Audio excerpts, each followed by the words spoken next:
Those messy stitches on the back of your vinyl is not a tension issue. Please do not mess with your tension. It's what we call vinyl drag, and here is a tip to help you eliminate it. Okay, so you can use a couple different things for that vinyl drag. You can use butcher paper, you can use wax paper, you know, any kind of like very slippery material.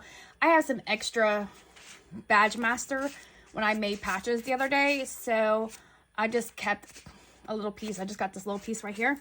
You can just put it here where it's going to be, and you're going to put a little hole. I'll put a little hole in here for the needle. Okay, so just cut a little hole. Whatever you're using, you can also use tearaway stabilizer. You can use tearaway stabilizers to help that also. This is very slick, so this works great. And you put it over your needle plate and make sure that hole is over that hole. That way your machine is not stitching through this, but your hoop, your vinyl is able to move smoothly across your needle plate. And then you can just take some tape and tape it on there. Just a little piece of tape. Make sure the hole's over the needle plate. Just kind of tape it down on that side. It's a little bigger than I need. I only need it from over there, but you can do that.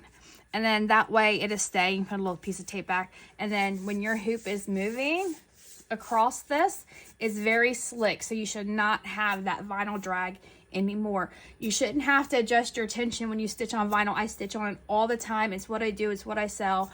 I always have this if I have the vinyl drag. White chrome usually gets a lot of vinyl drag only because it feels like it's kind of a tacky stuff. It kind of doesn't move freely across the arm of the machine, and this helps with that. So when I don't have any vinyl drag when I use this.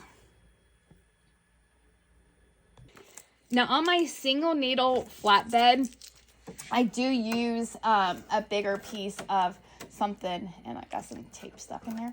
I do use an 8x8 sheet of tearaway because this has a whole lot more surface that your vinyl can drag on. So just do the same thing. Just cut a little hole out of the center and put it over the needle plate where your hole is. Make sure you got it cut out. You don't want to stitch through this because it'll get caught. Another thing you have to be careful of is when this arm moves, when your arm moves this way, you want to make sure it's not going to get caught on that stabilizer and pull it out of the way. And you also got to be careful about your tape because sometimes when the movement of the arm, it has pulled tape up before. So I try to just tape it out of the way over here, and I'll tape it down. There's enough space. Make sure it's flat. There's enough space for your arm to move without dragging this if you have it tight. Like if you have it loopy, if it's like this, that arm's going to catch it and it's going to rip it. So make sure it's flat down there. And then just tape at the top. And that should be good to go. Your arm should move freely over this. And that should eliminate all, if not all, 90% of your vinyl drag. Hope you found this helpful. Let me know in the comments. Like and subscribe. Happy stitching.